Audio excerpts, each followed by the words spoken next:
go, bro. This is what I gotta do on a daily basis. What are you doing to put like the Wizards out, bro? If you're a Weezer? Yeah. Are you gonna have? I mean, I guess. But I gotta leave for Hogwarts, like, for real. Harry Potter review. That is funny because the first movie I watched it like 5 times. But the other movies I barely watched. Yeah, I get what you're saying. You watched all of them, right? You're a fan? Yeah, I watch all of them every year. Have you read the books? Yeah. For real? Like the first 3. I respect it. Hey guys, sorry for the interruption. I just want to say that this video does contain spoilers for Breaking Bad. All of it, but especially season 1. So, yeah. Alright. So today we're doing the long-awaited Breaking Bad season 1 review. Nobody was waiting for that. I was waiting for it, and that's what matters. So, I didn't watch season 1 a long time ago. I watched it recently with my parents, so I'm probably gonna have more to say because it's recent in my mind. No, tell them the truth. We were gonna do a whole season review, so I prepared like for a whole the season, show. the whole show review. Yeah. And I prepared for the whole show. But you came out of nowhere like, nah, bro. Let's try to like milk the audience. Nah, bro, that is not like that. I just feel like there's so much to say about each season. I'm tired, so the energy's gonna be down today, guys. Nah, but you gotta get hyped. You gotta get hyped. What are you doing, bro? Drink Celsius. So let's just start off with some initial thoughts. Yeah, okay. So let's just you said. All right. So this is the best show of all one of the best shows of all time, very arguably. Like no doubt in my mind. What do you think? It's one of the best shows of all time, no doubt in my mind. 100%. Even with this first season, we get introduced to the character of Walter, who, is a guy that's just, you can tell that his life is miserable. His life didn't go the way it should have. He's one of the, we also know that he's one of the smartest guys in the world, basically. Like, this man is a genius, but we immediately find out that his life didn't go the way it should have. And, his family life is falling apart. His wife is pregnant. His son has cerebral palsy. Yeah, exactly. Yeah. Yeah. Okay. So it's very interesting because he has a family life. So and for a lot of people that would be enough. Like just having like a kid, having a wife. Obviously, they have a lot of financial problems, but a lot of people go through that. A lot of people they're like okay. And I mean, I guess he was okay. But like if he would have gotten the cancer diagnosis, he would have just kept living the same way. Yeah. And they would have kept having problems, but he would have made just enough money to scrape by. Once he realized like he was going to die, it's when he really looked at his life and said like, dang bro, like I'm a failure, like to myself. That I haven't done anything spectacular. And it sucks because he could have. Like we were saying, one of the smartest people in the world. And then we have 2 of your closest friends from back then. That, I mean, they literally kind of like, I don't want to say they stole his company because he's the one that decided to leave. But they took what was 50% his idea and became a billionaire. I think that's really where his problems extend from. I think that's really what created the Walter White that we see. The fact that he didn't reach the potential that he thought he was gonna reach, and the fact that these people were basically succeeding off basically him. Because I feel like if you're mediocre and you kind of know, you kind of like accept it. Yeah. But with him, like having that potential that never came to fruition, like that bothers me, bro. For sure. Yeah, I mean, I kind of think like I relate to that a little bit. For example, like right now I'm not in the best shape, but like I know that I could be. Mm-hmm. So knowing that I have that potential to be in such great shape, like that doesn't let me be satisfied with what I am right now. Because being a situation that I care about, I know some people don't, but I mean both of us do. Obviously, we love the gym and all that. So, and then like that episode of Grey Matter that he goes, and then they offer him the money. They offer him a way out of the meth business. And he says no. I think that was the moment that you realize that it's more than just about like, oh, I need money to pay for it. It was like he saw he was great at something and he was like, all right, this is my chance to fulfill my exactly to be the best again. So I think from that moment you realize like, oh, Walter White is like he has some things in him. Like he has like I don't want to say he has that evil inside of him, but I would say there's a lot of layers to Walter White. Exactly. So you can't just say he's evil or good. Mm-hmm. It's complicated. It's complex. Yeah. That's why it's so interesting. Yeah. This season, we see the beginning of Walter White, and then seeing that at the end and seeing the difference and the parallels between them is incredible. You get to go on this entire journey of becoming evil, Breaking Bad. No pun intended, but it's the truth. And then you see that it's so impressive what they're able to do. Obviously, we're just talking about season 1, but you see that this character, this character that you feel bad about, a character that's life, you can tell that it sucks, and you just feel bad for him, man. And nothing in his life goes the right way.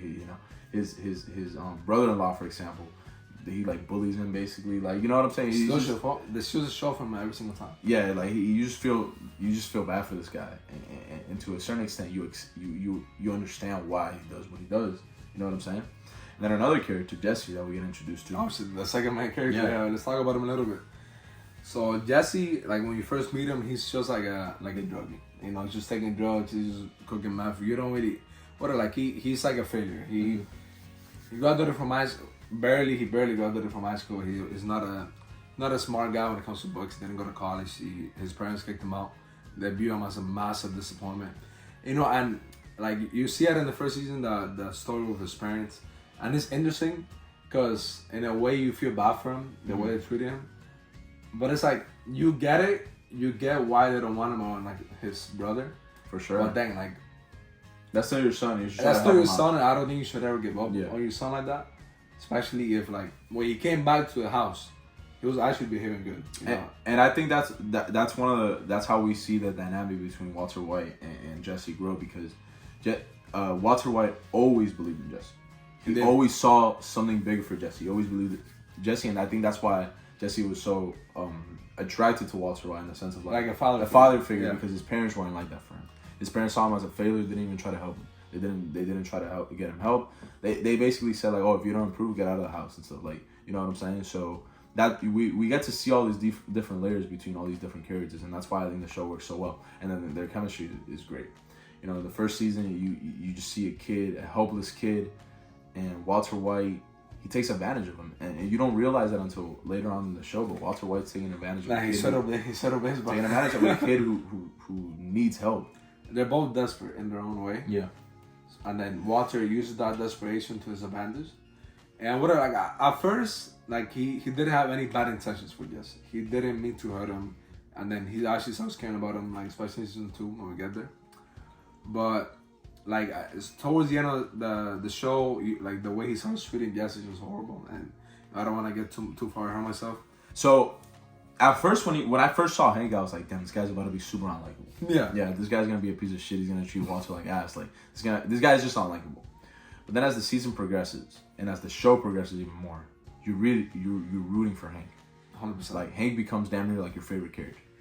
Hank is the epitome of like goodness, of a hero. This man is incredible at his job. He is such a good like detective, basically. Like he works for the DEA. He's so good at what he does, and you get to see that even more. And you get to see a lot of Hank get explored in the show, and you don't see that much in the first season. But you know, once you understand that he's really the hero of the story, if you look at it in that way. And then it's kind of funny because at first he gets introduced as kind of like a piece of shit, but then towards the end it like does like a flip. And the same thing with Walter White. He gets introduced as like basically like this guy that's down in the dumps, and then it's like they do like a flip. That's why the writing in the show is incredible. That's another thing, man. The writing in the show is incredible. You know what I'm saying? And then another character, I guess, wife, Anna Gunn's character. So you could tell she's an annoying character, but what I always tell Abram, she's supposed to be, I think. Yeah. You're supposed to sort of feel bad for her, but also like kind of root against her in a sense, because she is annoying. She doesn't get where Walter's coming from, because she doesn't know everything. And so you're kind of rooting against her. She does become very annoying, but I think she plays that really well. Yeah, and I feel like the hate that she gets is unwarranted. I heard that fans were like sending like just horrible messages to Anna Gunn. You should never do that to like an actor. And like she's never wrong in the things that she does. Obviously, she ends up like helping Walter towards the end, but she does it always to keep the family together. Obviously, she doesn't want her son to think that his dad, that who he loves, is like this horrible person. Yeah. She's always trying to keep the family together. And talk a bit more about Hank. Like at first, like you were saying, he's just capping. Dude, but even you see that one episode that they all get together, they're talking about like it's like an intervention for Walter, and then he tells Walter like, "Oh, but whatever happens, like I'm always going to take care of your family," and that's such a noble thing to say, but it's interesting how Walter hears that. And he doesn't like it. Yeah. Because he thinks like, oh, well, like I don't want Hank to be the man again. I gotta be the man. It's my family. I gotta be the one that takes care of it. So Hank doesn't realize that he's like messing Walter up. Like he's hurting him. Yeah. And because Hank's like too focused on like and the persona of him being this confident guy and that has everything under control, that has so much power. Like it is a persona at the end of the day.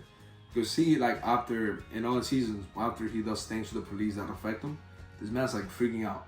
He's having a breakdown when he gets promoted later on. He's like, oh, I don't fit here. Like, he's somebody that needs to be in control. He is in the DEA. He's like the star, like everybody looks up to him. But as soon as he was taken out of his element, you kind of realize like, bro, he's not as confident as you think. So it's crazy as somebody that was first introduced as just a police, like a cocky policeman, that he ends up being such like a complex character later on. Yeah, for sure.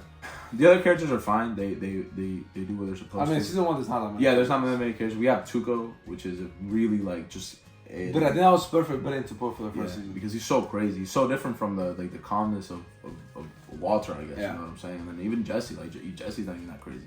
Like he's such a crazy villain, but he's so compelling because like you don't know what he's gonna do. You know what I'm saying? Yeah. Like, he's just crazy. You don't know what he's gonna do. And I think that was perfect for first season because it shows you right away that they don't know what they're going doing. Like they're not ready for that. They're not ready for what they're doing. Yeah, and then later on you see like Gus. I think if you would have put Gus in this season, it wouldn't have worked because Gus takes his time. So you would have been like, oh, everything's fine. Like everything's like it's chilling. Like, you don't have to worry about it.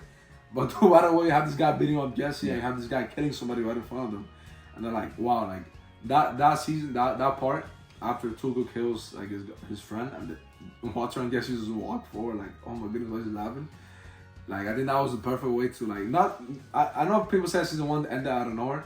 But now that I rewatched it, I think it was a good way to be like things are gonna get crazy. Yeah. Later on, so. And I think what the show does really well, I think it drops little things. It introduces little things that are gonna play down the line. For example, Hector Salamanca.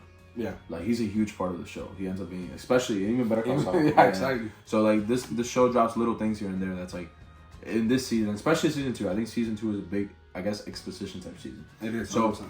I would say like they drop little things. That are gonna come back later, and I would also say about season 1, it's just a great introduction to the show. You know what I'm saying? Like the universe. Like I really do think like this first season, I think Breaking Bad doesn't have any bad seasons. I don't at all, and this season is more, I guess, minor than the seasons later, like season 4 and 5, for example. But this season is still great, and that's really what's underrated about this show, because you would expect like a show of this great to have at least one bad season. I don't think they never missed. Yeah, dude, I would say the worst season is season 2. In my opinion. Yeah, people say because like it's a lot. Like you said, it's a lot of exposition, and it's just a lot of setup, which eventually ends up paying off. Like you understand why you have to take the time.